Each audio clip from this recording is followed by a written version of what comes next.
কালকে বিকেলের দিকে আমি ডোনার সাথে একটু বাজারে গিয়েছিলাম।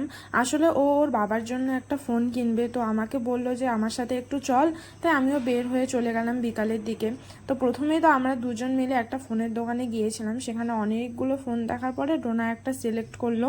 তো ওই ফোনটা নেওয়ার পরে আমরা পিজির দিকে রওনা দিচ্ছিলামই, তখনই একটা কাণ্ড ঘটে যায়। কাণ্ডটা কি সেটাও তোমাদের বলছি আমি। তার আগে বলি যে আমার যাতে 1 টাকাও খরচ না হয় আর কোনো জিনিস পছন্দ হলেও যাতে আমি কিনতে না পারি, সে কারণে আমি মাত্র 100 টাকা নিয়ে গিয়েছিলাম বাজারে। বাকি সব টাকা আমার রুমেই রাখা ছিল। কিন্তু একটা দোকানের সামনে ঝুলিয়ে রাখা কুর্তিগুলো দেখে আমি নিজেকে কন্ট্রোল করতে না পেরে আমরা দুজন মিলে ওই দোকানের ভিতরে ঢুকে পড়লাম।